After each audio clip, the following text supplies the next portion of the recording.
نہیں ٹھہرے، صبر شروع ہو گیا۔ تو یہاں پر آپ کو برداشت کرنا پڑتا ہے۔ تو سمجھ میں آیا کہ رمضان کے اندر جو کام ہوتے وہ آپ کے نفس کے خلاف پڑتے، تو اس میں آپ کو صبر کرنا ہے۔ صبر تو یوں تو سارے دن کرنا ہے، لیکن ہوتا کیا کہ سارے دنوں کے اندر آپ صبر کرنا چاہتے، کوئی اچھا کام کرنا چاہتے، آپ کی نفس کی خواہش ہوتی ہے، ساتھ میں شیطان وسوسے ڈال کر بھٹکا دیتا ہے۔ شیطان وسوسے ڈال کر انسان کو ذہن کو ڈائیورٹ کر دیتا ہے، موڑ دیتا ہے، انسان دوسری دھن میں رہتا ہے، اچھے کام سے چھوٹ جاتے ہیں اس کے ہاتھ سے۔ رمضان کا مہینہ وہ ہے کہ رمضان کے مہینے میں آدمی کا ذہن ڈائیورٹ نہیں ہوتا، وسوسے نہیں آتے، اس کو بھلائی کا خیال ذہن میں زیادہ سوار رہتا۔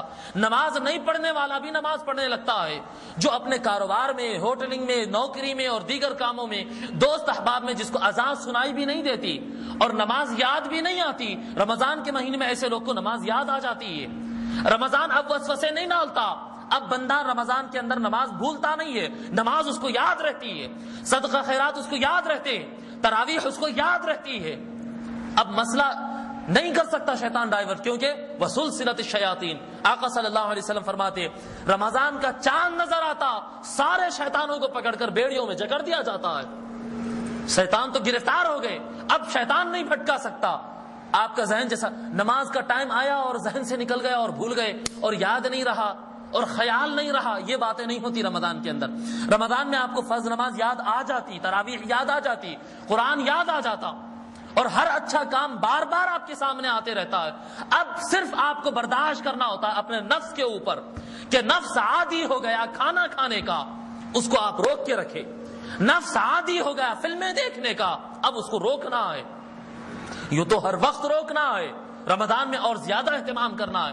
نفس عادی ہو گیا عام بات چیت میں جھوٹ بولنے کا، اب رمضان کا خیال، جب جھوٹ بولیں گے خیال آتا کہ رمضان کے مہینے میں ہوں، جب غیبت کرتے خیال آتا کہ میں رمضان میں ہوں۔ اب شیطان بھلاتا نہیں، اب شیطان تو ہے ہی نہیں جو بھلائے، شیطان تو پیک ہو گیا، جیل ہو گئی اس کو، وہ تو بند ہے۔ اب آپ کو اپنے نفس پہ قابو پانا ہے۔ یہ جو شکایت کرتے، وہ مشہور شعر ہے، مجھے یاد نہیں آتا، غلطی خود کرتے لعنت کرے شیطان پر، وہ کچھ مشہور شعر ہے۔ وہ جو 11 مہینے کرتے رہتے ہم، گناہ ہم کرتے اور بولتے کہ شیطان بھٹکا دیا، گناہ ہم کرتے اور بولتے لعنتی ایسا کر دیا، لعنتی ویسا کر دیا، یہ سارے جو بہانے کرتے، رمضان میں یہ بہانہ نہیں چلتا۔ رمضان کے اندر کوئی شیطان ویطان نہیں ہوتا۔ اب رمضان کے اندر اگر کوئی شیطان ہے تو وہ خود اپنی ذات ہے، جو اپنی شہوتوں اور نفس امارہ کا شیطان ہے، اپنی خواہشات اور اپنی شہوتوں کا شیطان ہے، اس کے اوپر صبر کرنا ہے۔ آقا صلی اللہ علیہ وسلم خصوصیت سے جو فرما رہے ہیں کہ تم کو یاد تو آئے گا، ایسا نہیں کہ اچھائی یاد نہیں آئے گی، اچھائی یاد آئے گی، شہوتیں اور عادتیں تم کو ستائیں گی۔ یہاں جھوٹ بول کر زیادہ کما لیتا تھا، رمضان کا خیال آتا جھوٹ بولوں نہ بولوں، مگر اس کے باوجود لوگ بہک جاتے، اپنی عادتوں میں بہک جاتے، کاروبار میں جھوٹ بول دیتے، اونچ نیچ کر دیتے، بولتے کپڑا زیادہ بکتا، یہی مہینے میں جتنا بولنا ہے بول لو، کھجور زیادہ بکتا ہے، کھجور کے معاملے میں جتنا اونچ نیچ کرنا ہے کر لو۔ یہ جو انسان جاتا ہے، یہ اس کے اپنی نفس کی خواہشات اور شہوتیں رہتے۔ آقا صلی اللہ علیہ وسلم فرماتے وَهُوَ شَهْرُ الصَّبْرِ، یہ صبر کرنے کا مہینہ ہے، اپنے شہوتوں کے خلاف جنگ کرنے کا مہینہ ہے، اپنے نفس کی بات نہ سننے کا مہینہ ہے، اللہ کی بات سننے کا مہینہ ہے۔ اب تم کو شیطان بھٹکائے گا نہیں، اب تم کو شیطان نہیں بھٹکائے گا۔ اپنی نفس کی درگت بناؤ، اس کی تربیت کرو، اس کا کان پکڑ کے اس کو صحیح راہ پہ لاؤ، اپنے خواہشات کو کنٹرول کرو۔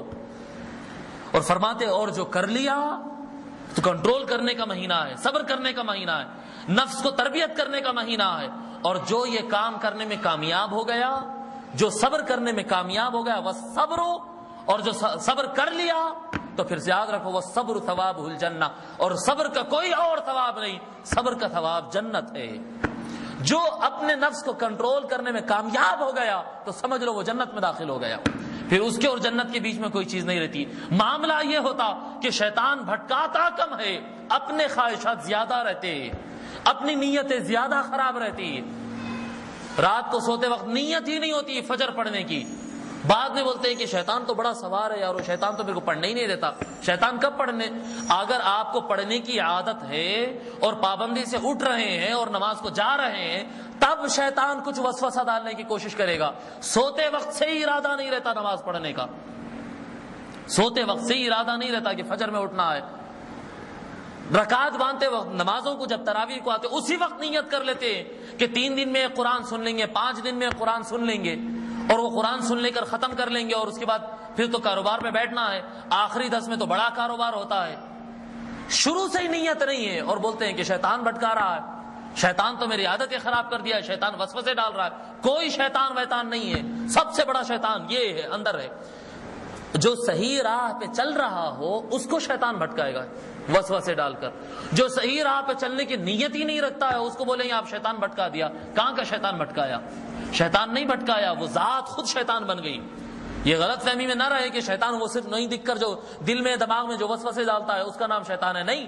اللہ نے فرمایا من الجنۃ والناس، شیطان نہیں دکھنے والوں میں بھی ہوتے، اور شیطان دکھنے والے یہ انسان جو ہوتے ناس لوگوں میں بھی شیطان ہوتے۔ فرمایا یہ جب نیت خود کی نہیں ہوتی اچھے عمل کرنے کی، 8 رکعت پڑھ کے بھاگ گئے، 4 دن 5 دن تراویح پڑھے اس کے بعد بھاگ گئے، ہوٹلوں پہ ٹھہرے ہوئے ہیں، تلاوت قرآن مسجدوں میں ہو رہی ہے، نمازیں ہو رہے ہیں، ہوٹلوں پہ ٹھہرے ہوئے ٹائم پاس کر رہے ہیں، اور اس کے بعد بولے کیا کریں یار شیطان نہیں، شیطان نہیں، تو خود شیطان بن گیا، تو خود شیطان۔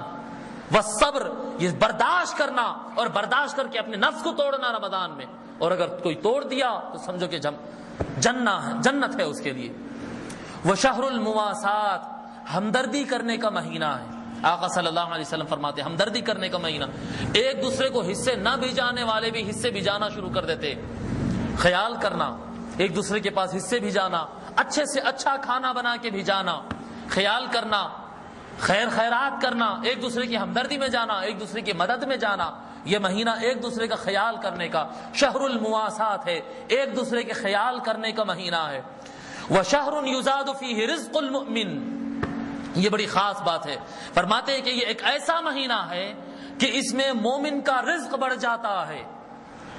آقا صلی اللہ علیہ وسلم مسلم کا لفظ نہیں فرمائے، مسلم کا رزق بڑھ جاتا ہے۔ اور پھر سرے سے میں بتاؤں، ہمارے پاس تصور رزق ہی غلط ہے، ہم رزق کا معنی نہیں سمجھتے، ہم رزق کا معنی یہ سمجھتے ہیں کہ ڈالر ہاتھ میں زیادہ آ جانا، خوب پیسے ہاتھ میں تو واہ بہت نواز دیا اللہ تعالیٰ نے، یہی سمجھتے ہیں نا۔ روایتوں میں آتا، میں بعض بزرگوں سے سنا، پڑھنے میں تو اب تک نہیں آیا لیکن بزرگوں سے سنا، اور یقیناً ہوں گا میں کیا پڑھا، میری حیثیت کیا پڑھا ہوں گا میں۔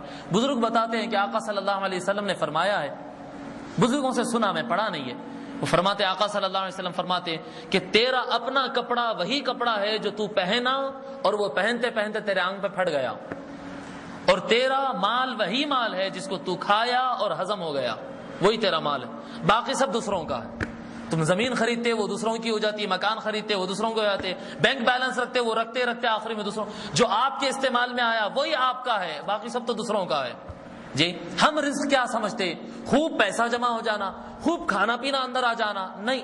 میں آپ کو بتاؤں، رزق اگر جسمانی صحت کے مطابق اگر آپ رزق کا معنی لیتے تو رزق کہتے ہیں جو غذا آپ کھائے اور آپ کے جسم کو لگی اور اس کی وجہ سے آپ کے جسم میں طاقت آ گئی، بس یہ رزق ہے۔ اور رزق یہ نوالے اور یہ روٹی یہی رزق نہیں ہے، یہ جو اندر جانے کے بعد جو آپ کے جسم میں خون بنتا ہے یا طاقت کا کام دیتا ہے، جو جان آپ کے جسم کو دیتی ہے، بس یہی رزق ہے۔